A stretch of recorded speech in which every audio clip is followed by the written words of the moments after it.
Hello, survivors. Thank you for taking the time to listen to the story. If you haven't already done so, please subscribe to our channel. We appreciate it, and thank you in advance. Please leave the name of the city you're listening from in the comment section below. It helps us see our reach in the community. Let's start the story. The first shots were fired just before dawn. I remember the radio call coming in from the forward checkpoint outside Ramstein Air Base. Staff Sergeant Kowalski's voice, usually steady as granite, trembled as he reported multiple civilian casualties at the medical center. Bizarre attacks, biting, people turning violent without provocation. They're not responding to verbal commands, Lieutenant. We fired warning shots. They just keep coming. 3 minutes later, Kowalski was dead. I heard his last transmission. A strangled cry cut short by sounds I still can't adequately describe. Wet. Primal. The audio feed remained active for several seconds afterward, just breathing, then shuffling footsteps growing fainter. I'm Lieutenant Malcolm Reed, 2nd Battalion Allied Rapid Reaction Corps, 27 years old, 7 years of service across 3 continents, 2 combat deployments. None of it prepared me for what happened that cold morning in October. We had assembled for a joint NATO exercise, Operation Swift Response. American, British, German, Polish, and French forces conducting readiness drills near the German-Polish border. Standard procedure. We'd done it dozens of times before. The usual military choreography designed to reassure politicians and intimidate potential adversaries. Our unit was billeted at a forward operating position when the first reports began flooding the command channels. Civilians attacking each other in Frankfurt. Similar incidents in Berlin, Paris, Warsaw. Each report more frantic than the last. Medical personnel overwhelmed. Police forces requesting military support.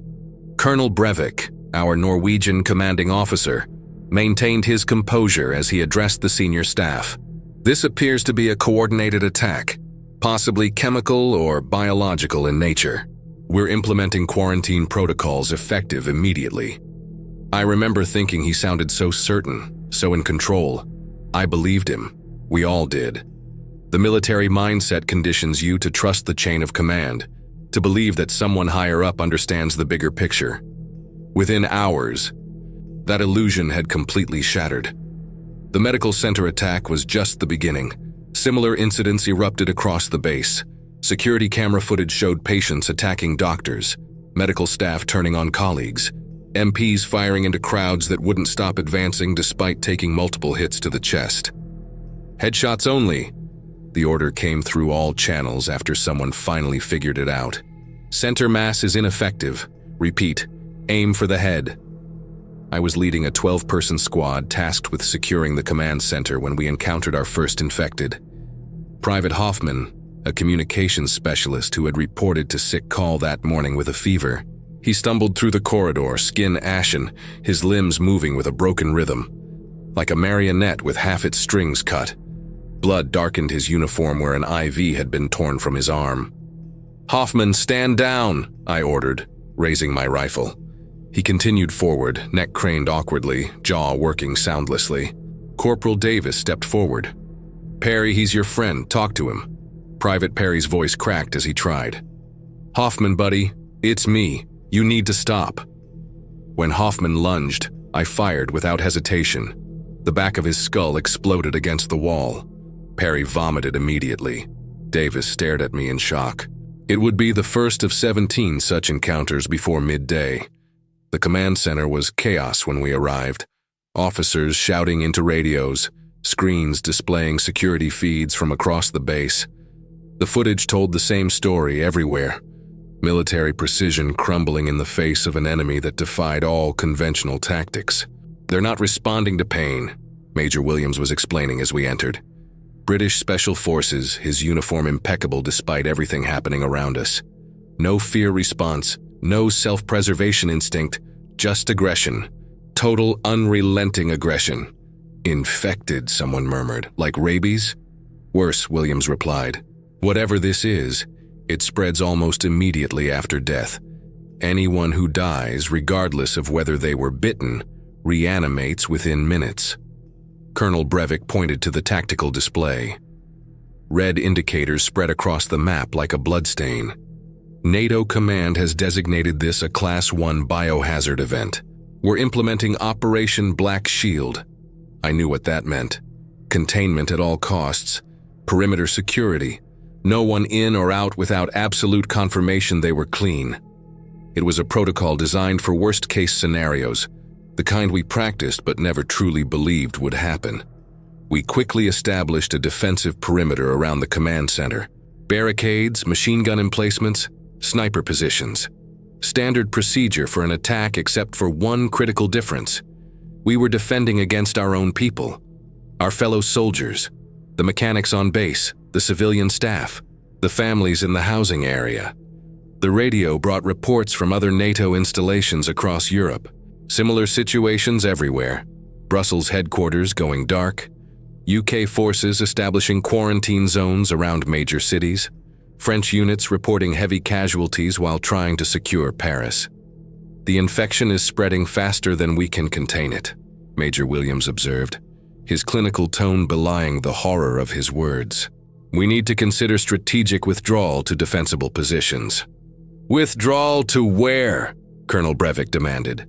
This isn't confined to one region, it's everywhere. My radio crackled. Sergeant Miller at the south checkpoint. Lieutenant, we've got civilians approaching, families from the housing complex, children among them. I keyed my mic. Any visible infections? Negative, sir. They appear unharmed, just scared. The colonel's orders were immediate and absolute. No one enters the perimeter without medical screening. Anyone showing symptoms is to be isolated immediately. I led a team to the checkpoint, where about 30 civilians had gathered, mostly military dependents who had been evacuated from the housing area when the first cases appeared. Parents clutching children, elderly couples supporting each other. The fear in their eyes made my stomach churn. A woman pushed forward, her son clutched against her chest. Please, she begged. Tommy's asthmatic, he needs his medication. Behind them I could see movement at the edge of the tree line, dark shapes emerging from the shadows, the infected, drawn by the voices. Their movement was distinctive, limbs swinging in disjointed arcs, bodies leaning forward as if perpetually falling, yet somehow maintaining a relentless forward momentum. Get them inside, I ordered. Medical screening in Building C, move. We barely got the civilians through before the first wave of infected reached the barricade. They pressed against the chain-link fence with mindless determination, fingers threading through the links, pushing, pulling, their collective weight making the metal groan. Hold the line, I shouted, taking aim at the nearest threat. Through my scope, I recognized Airman Novak from the motor pool. Her face was torn open along the jaw, uniform soaked in blood. I squeezed the trigger and she dropped. The others kept coming, unfazed by their fallen comrade. Our carefully constructed perimeter held for 2 hours. 2 hours of continuous assault by an enemy that didn't tire, didn't feel fear, and had once been our brothers and sisters in arms. The first breach came at the north gate when an infected sergeant drove a military truck straight through the barricade. The second followed minutes later at the east checkpoint. The infected poured through both gaps, swarming forward in a mass of grasping hands and snapping jaws. Fall back, Colonel Breivik ordered over the tactical channel. All remaining personnel to the helicopter pad. We're evacuating command staff immediately. I couldn't believe what I was hearing. Sir, there are civilian... That's an order, Lieutenant. The base is lost. We save who we can. As I gathered my squad, a transmission cut through the chaos, the first communication from outside our immediate area in hours. All NATO forces, this is SHAPE headquarters. Multiple European capitals have fallen. Military response has been insufficient to contain the spread. Conventional defensive strategies are ineffective. Shift to survival protocols. Protect civilian populations where possible. God help us all. The transmission ended with static. Supreme Headquarters, Allied Powers Europe, the nerve center of NATO operations, going dark. Through the window, I could see our last functioning Black Hawk on the landing pad, rotors already spinning. A desperate decision had been made. The base was lost. Only those who could reach the helicopter would make it out. The world as we knew it was ending, and we were abandoning people to die. The Black Hawk's rotors sliced through the morning air as we sprinted across the tarmac. Behind us, the infected swarmed through the broken perimeter. Their hunger seemed to drive them faster as they sensed prey escaping. "Move! Move! Move!" Major Williams shouted, firing controlled bursts from his position near the helicopter door. My squad provided covering fire as Colonel Breivik and the command staff boarded. I counted our survivors, 11 men and women out of an original complement of over 200. The rest were either dead, infected, or left behind. The woman with the asthmatic boy appeared at the edge of the tarmac, desperately running with her child in her arms, her eyes locked with mine, pleading. I started toward her, but Colonel Breivik grabbed my arm. "There's no time, Lieutenant. We have to go now." Through the compound's broken gates, a surge of infected spilled onto the airfield. Hundreds of them, moving as a single hungry mass.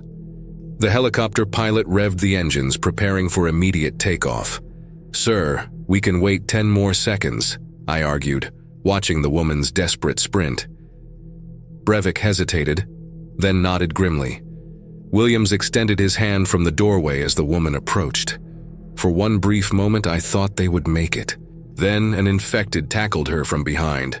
She screamed, releasing her grip on the boy as they went down. "Tommy!" she cried as the child tumbled across the tarmac.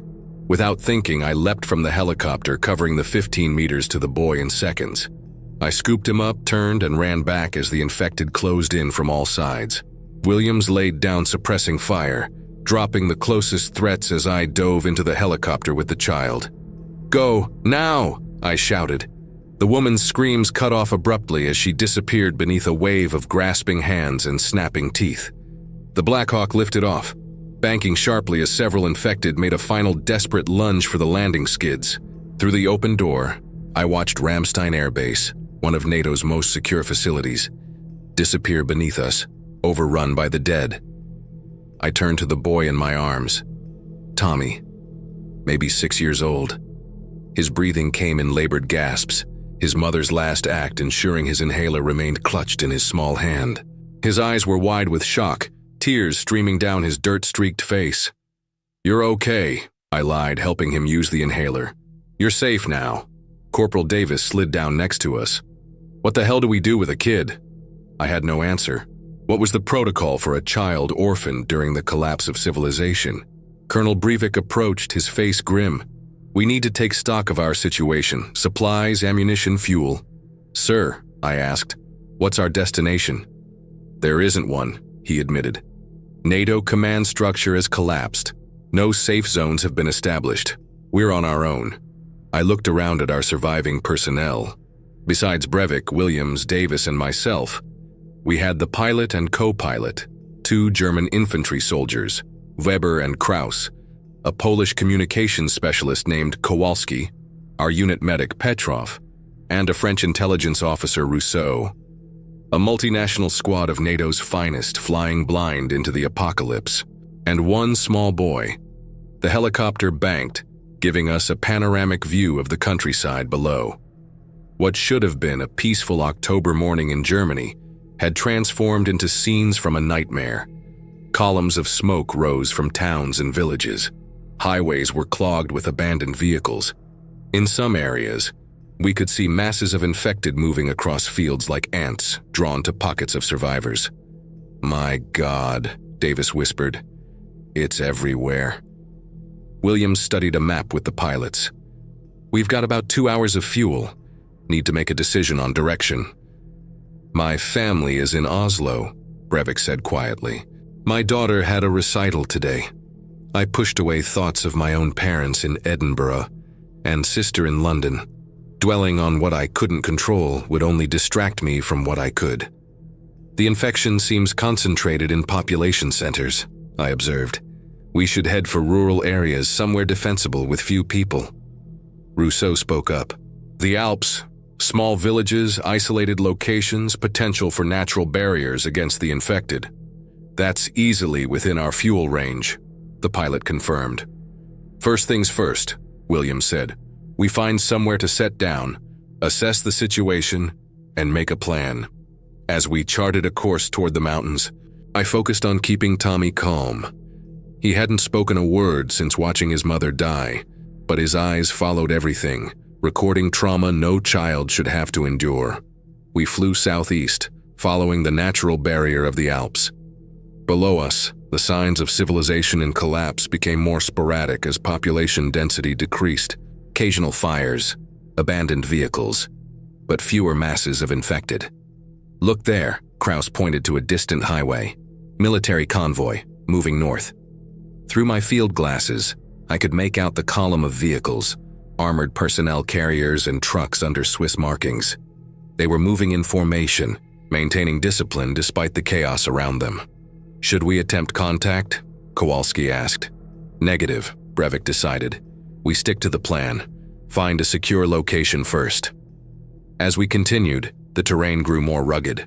Snow-capped peaks rose around us, the valleys between them dotted with small villages and isolated chalets. Most showed no signs of life or movement.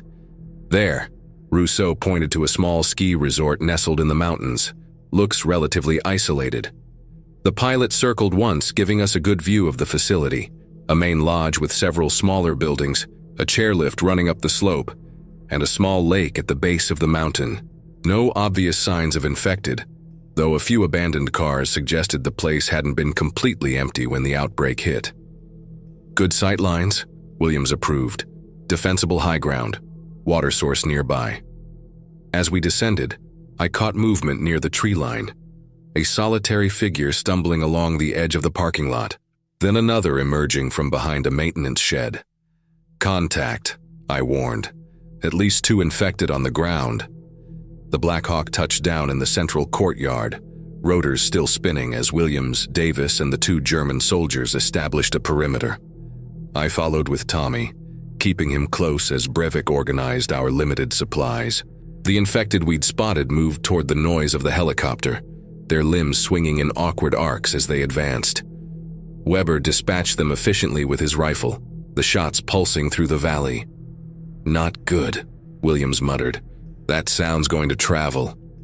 We need to secure the main building, I suggested. Check for supplies, survivors, and threats. Breivik nodded. Reed, take Davis and Kraus, clear the lodge. What about the boy? Davis asked. I looked down at Tommy, still clutching his inhaler like a lifeline. He stays with me. I'm not letting him out of my sight. We approached the lodge cautiously, weapons ready. The front entrance, a grand glass facade typical of ski resorts, was intact but dark. I tested the door, locked. Around back, I directed. Look for service entrances. We found a delivery door propped slightly open with a wooden wedge. Blood stained the threshold. I slid the door open, sweeping my rifle across the darkened interior. Clear, I whispered. Davis, take point. The kitchen we entered showed signs of a struggle. Pots still sat on cold burners. A walk-in refrigerator hummed, still functioning on backup power. Tommy squeezed my hand tighter as we moved past a pool of dried blood on the tile floor. We cleared the building methodically. Main dining hall, gift shop, lobby, administrative offices. No survivors. 2 infected found in a supply closet, dispatched quietly with combat knives.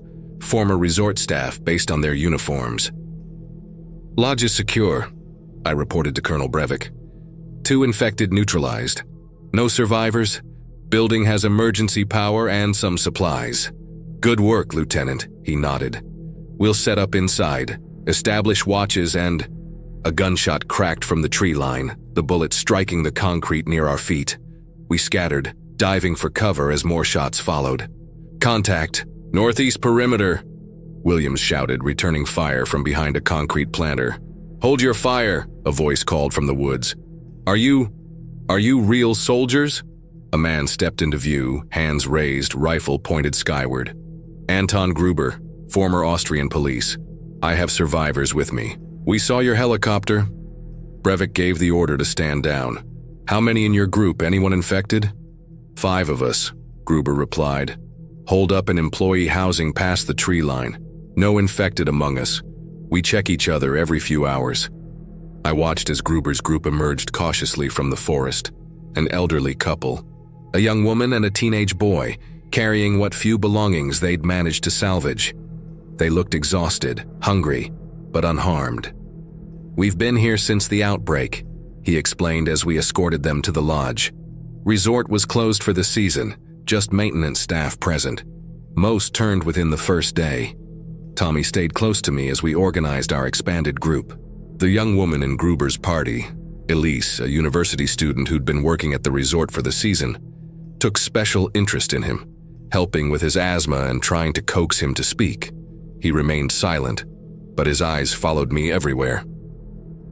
2 weeks of food if we ration carefully, Brevik announced after inventory. Generator has fuel for maybe a month. Water system still functional. "And after that?" Davis asked. The question hung in the air. There was no long-term plan, no rescue coming. The world as we knew it had collapsed in a matter of hours. "We adapt," William said simply, "and we survive." I took first watch with Weber, scanning the darkness for movement. Far below, at the edge of the lake, something caught my eye. A lone figure shambling along the shoreline. Then another joining it. And another. "They're coming," Weber murmured. "Not many yet, but they'll come." By late afternoon, dozens of infected had gathered at the base of the mountain, drawn by the helicopter's arrival. They milled about aimlessly, occasionally trying to climb the steep slopes only to stumble back down. "They can't coordinate a climb," Williams observed. "That works in our favor." "Until there are enough of them to form a living ramp," Rousseau countered. "I've seen it before. At the Paris barricades, they pile up, create a path for those behind them. Each hour brought more of them, stumbling out of the surrounding forests, somehow drawn to our location despite our efforts to remain quiet and invisible." Tommy had finally begun speaking again, short broken sentences directed mainly at Elise, who had appointed herself his caretaker. Watching them together gave me hope that something of humanity might survive this nightmare. That hope was short-lived. As evening approached, Colonel Brevik called us together. "The situation is deteriorating faster than expected. At the current rate of convergence, the infected will surround us completely by morning." Through the window, we could see the evidence of his assessment. The winding road leading up to the resort was now dotted with figures moving steadily upward. Though the steep terrain slowed them, their numbers gave them an advantage. Eventually, through sheer mass, they would reach us. "We need to leave," Brevik decided, "before our exit routes are completely cut off." "The helicopter?" Davis suggested. The pilot shook his head. "Not enough fuel to get us to another secure location." "The chairlift," I suggested, pointing to the ski apparatus that ran up the mountain and down the other side. "We could use it to bypass the main concentration of infected, descend on the far side of the ridge." Davis and I went to the chairlift control station. I located the emergency generator and got it running while Davis checked the cable tension. "This thing's made to carry tourists, not serve as an escape route from zombies," he muttered. "First time for everything," I replied, activating the system. The ancient motor groaned to life, moving the chairs at a painfully slow pace. Back at the lodge, Brevik was organizing our departure. The infected had reached the lower parking lot, their numbers growing by the minute. "System's operational, but slow," I reported. "We should send the civilians first." "Agreed. Gruber, you and your people go with Tommy. We'll provide covering fire and follow." Elise took Tommy's hand, speaking softly to him as they prepared to move. I knelt beside the boy. "You're going first, buddy. These nice people will take care of you. I'll be right behind you, okay?" His eyes remained wide with fear, but he managed a small nod. Moving our group from the lodge to the chairlift station meant crossing 50 meters of exposed ground. The infected had reached the parking lot now, their collective moans rising as they spotted movement. "Go!" Brevik ordered. "Covering fire, controlled bursts." We formed a defensive corridor, NATO personnel on both sides, while Gruber led the civilians toward the chairlift. Williams and Weber dropped the closest infected with precise headshots, while Rousseau and Kowalski took out threats approaching from the flanks. The elderly couple reached the chairlift first, helped aboard by Davis. The teenager followed, then Elise with Tommy. The boy looked back at me with frightened eyes as the chair carried them slowly upward. "Second group, move up," Brevik ordered. Before we could reposition, a new wave of infected burst from the tree line, at least 30 of them, moving with that distinctive broken rhythm. They came at us from multiple angles, overwhelming our defensive positions through sheer numbers. "Fall back!" Williams shouted, switching to his sidearm as his rifle clicked empty. The retreat became chaotic. Kowalski went down first, dragged to the ground by 3 infected. Petrov caught a bite to the forearm while trying to help him. Weber emptied his magazine, providing covering fire for the rest of us. I reached the chairlift station with Davis and Rousseau, turning to provide covering fire for the others. Williams was running a few paces ahead of Brevik, both men firing methodically as they retreated. Then Brevik stumbled. An infected grabbed his ankle. Williams turned back to help, but more infected swarmed between them. "Go!" Brevik shouted, his voice commanding even in extremis. "That's an order!" Williams hesitated for a split second, then continued toward us. The colonel disappeared beneath a mass of infected, his final shots taking 2 down before they overwhelmed him completely. "Get on the lift," I ordered, shoving Davis toward the moving chairs.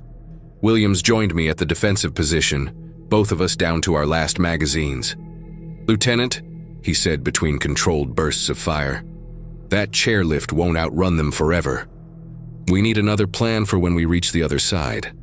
"One problem at a time, Major," I replied, dropping an infected that had climbed onto the station platform. "You're next on the lift." He boarded reluctantly, leaving me alone to defend the position. The infected were everywhere now, swarming up the access ramp toward the platform. I counted my remaining ammunition. Half a magazine in the rifle, 1 full clip for my sidearm. I backed onto the chair, firing my last rifle rounds to clear immediate threats, then dropped the weapon and pushed off. The chair began its slow ascent up the mountainside, infected fingers grasping at my boots as I pulled just out of reach. Below me, the resort was completely overrun. The lodge's windows shattered as infected poured inside. Our helicopter rocked under the weight of several climbing on top of it. I looked up the cable line, counting 5 chairs ahead of me with the other survivors. Tommy was already cresting the ridge with Elise and the Austrian survivors. Davis, Rousseau, and Williams followed at regular intervals. Then the system lurched violently. Metal shrieked against metal as the chairlift shuddered to a halt. Through the trees, I could see smoke rising from the control station.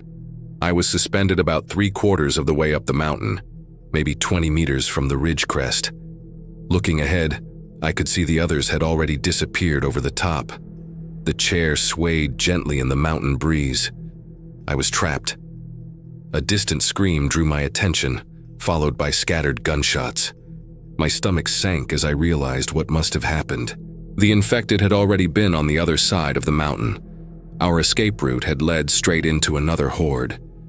Using my belt, I secured myself to the chair's frame, then began attempting to shimmy up the main cable toward the support tower about 10 meters ahead. The metal bit into my hands as I pulled myself along, muscles straining with each movement. Reaching the tower, I managed to climb onto its maintenance platform. From this vantage point, I could finally see over the ridge. What I saw confirmed my worst fears. The valley beyond was not the sanctuary we'd hoped for. Dozens of infected swarmed the lower chairlift station where my companions had disembarked. Through my scope, I could make out bodies on the ground, including the distinctive uniform of Major Williams. I tracked movement along the valley floor, desperately searching for Tommy. There, a small figure with Elise, running toward the small lake at the base of the mountain. They were moving fast, but infected followed close behind, gaining ground with every step. I descended the maintenance tower's emergency ladder, then began making my way down the slope. I half ran, half slid down the incline, using trees and rocks to control my descent. By the time I reached the valley floor, my uniform was torn. My hands bloodied, but adrenaline pushed me forward. I could see Elise and Tommy now, running toward a small boathouse at the lake's edge. "Elise!" I shouted, trying to close the distance. "This way!" She turned, spotted me, and changed direction. Tommy stumbled beside her, his breathing visibly labored. His asthma attack was worsening. I intercepted them near a stand of pine trees, scooping Tommy into my arms as Elise gasped for breath. His inhaler, she managed between gulps of air. He dropped it. Tommy's lips were taking on a bluish tinge. The infected were closing in from multiple directions. The boathouse, I decided. Maybe there's a first aid kit. We sprinted to the small wooden structure at the water's edge. The door was locked, but a window yielded to a firm kick. I passed Tommy through to Elise, then followed, pulling a shelf down behind us to block the opening. The boathouse interior was dim and musty, filled with maintenance equipment, and a single rowboat suspended from the ceiling. Outside, infected began pounding on the walls, their moans growing louder as more arrived. Tommy's breathing was getting worse. I searched frantically for anything that might help, and found an old tackle box with a first aid symbol faded on its side. Inside was basic supplies and, miraculously, an inhaler. "It's albuterol, same basic medicine," I said, helping Tommy use it. The medication seemed to help, his breathing easing slightly after 2 puffs. "We need to get on the water," I said, looking at the rowboat. "It's our only chance." Together, we managed to lower the boat and drag it toward the small dock door that opened directly onto the lake. "When I open this, we go straight into the boat and push off," I instructed. "Don't stop for anything, understand?" Elise nodded, holding Tommy close. I took a deep breath, then threw the dock door open. I shoved Elise and Tommy into the boat, then pushed it away from the dock, leaping in as it cleared the boathouse. We were almost at the center of the lake when an infected lunged from the shallows, grabbing Tommy's leg. The boy screamed as he was pulled from the boat. Elise reached for him, but more infected surged forward, dragging her into the water too. "Tommy!" I shouted, diving into the water after them. I grabbed the boy's outstretched hand, pulling with all my strength. For a moment I thought I had him. Then his fingers slipped from mine as the infected pulled him under. Elise's scream cut off abruptly as she disappeared beneath the surface. I fought desperately, stabbing with my combat knife at the shadows moving beneath the dark water. But it was too late. They were gone. More infected waded toward me. I retreated to the boat, pushing off from the shallows just as grasping hands reached for the hull. I drifted to the center of the lake, the sound of splashing fading as the infected gave up their pursuit. In the gathering darkness, I could see their silhouettes lining every shore of the small lake, waiting, patient, endless. Night fell completely. Stars appeared overhead, impossibly bright and indifferent to the catastrophe below. The only sounds were water lapping against the boat and the distant moans of the dead. I checked my gear. No ammunition, no food, no radio. Just a combat knife, wet clothes, and a small boat that had become both sanctuary and prison. The irony was bitter. We had trained for everything: counterterrorism, nuclear threats, conventional warfare. But not this. All our preparation, all our advanced weaponry and tactical training had crumbled in the face of an enemy that didn't surrender, didn't negotiate, and never stopped advancing. This was never the war we trained for, but in the end, it was the only one that mattered.